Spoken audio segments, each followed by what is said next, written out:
Okay, so all of you can now relax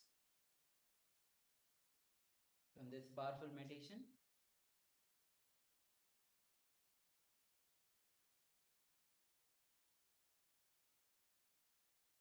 Mahamantra meditation. I request all the participants who wish to share their experience, you can put them in the Zoom chat.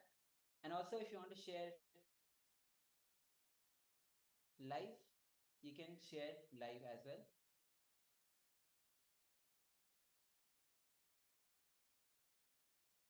So let's take a few minutes to settle the energy which was created in your being, in your body.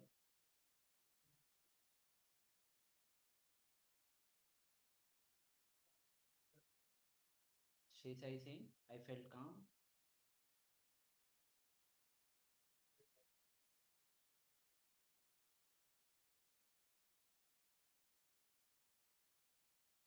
This is a very powerful technique, powerful meditation technique.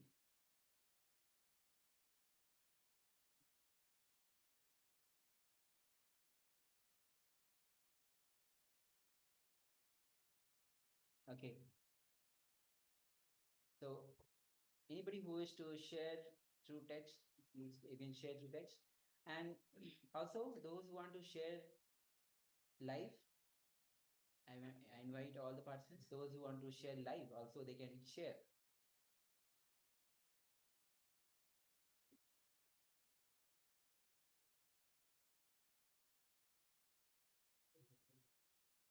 Okay, so now we'll be moving on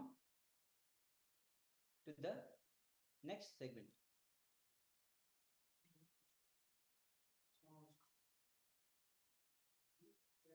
And the next segment is the power manifestation round. So please make yourself seated in a comfortable posture.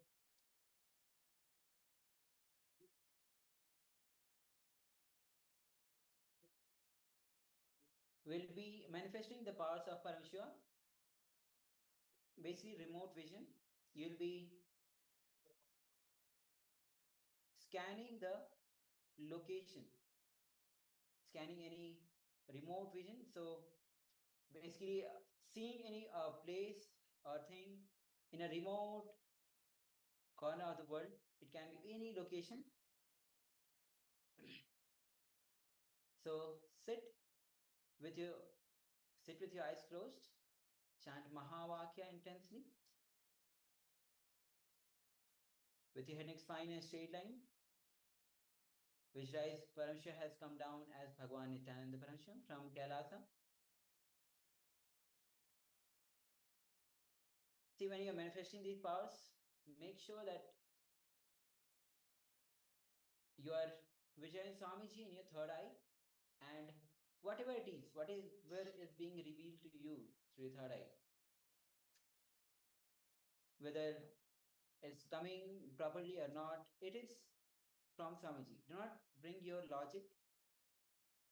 Everything that is happening is Swamiji is doing. When you get out of your system, then Paramashiva flows through you. So let's intensely vibrate with Ajapa Japa. Om Nithyananda Paramashivoham. Scan.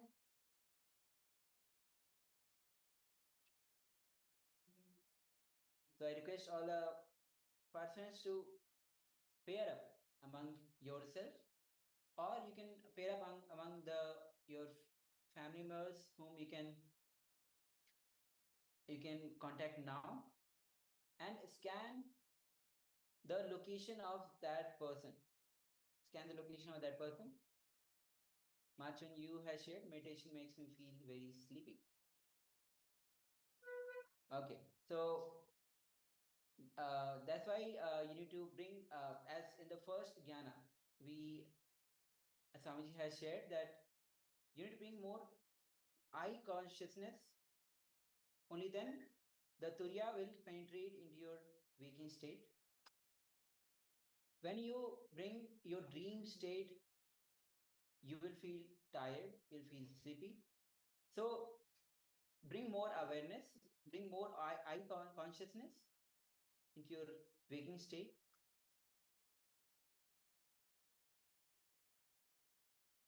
And keep your awareness all the time. So let's begin this power manifestation. I hope all of you have a partner with you. You'll be scanning remote vision. You'll be seeing the location of your partner, the volunteer, which you have with yourself. You'll be describing the location of the partner where in detail how his room is or anything about the room, any details. And then pin down whatever was revealed to you through your third eye. So most important thing that you need to understand, whatever is being revealed to you through your third eye, let it get revealed. Do not apply your logic. Do not bring yourself into it. You may be at the start, a beginner level. You might be at the intermediate level. Start from where you are. Let Paramashiva's energy flow through you to manifest the state, space, powers of Paramashiva. Be in the absolute unclutching, complete completion, oneness.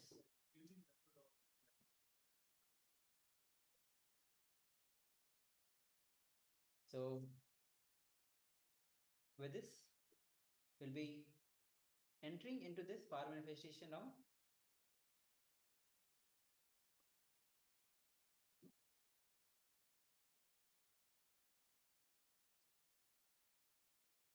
Close your eyes.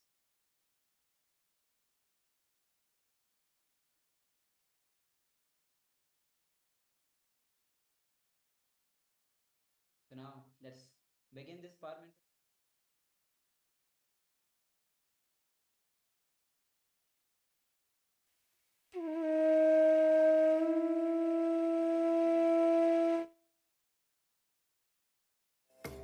And manifest the powers of Mahasudashiva. Om Nithyananda Paramashivoham.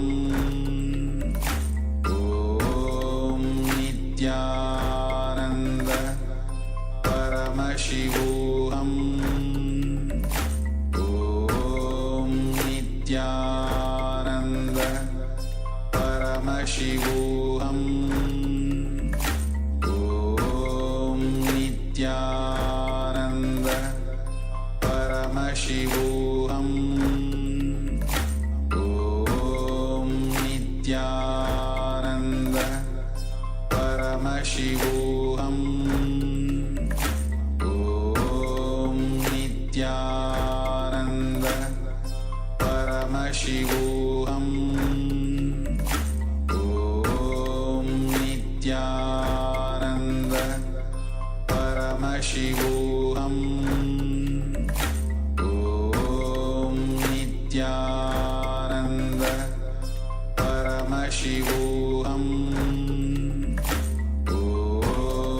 Nithyananda Paramashivoham.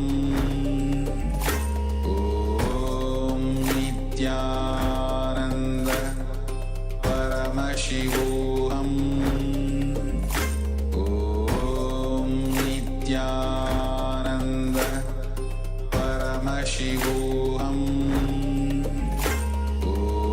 Om Nithyananda Paramashivoham. Om Nithyananda Paramashivoham. Om Nithyananda Paramashivoham. Om Nithyananda Paramashivoham. Om Nithyananda Paramashivoham.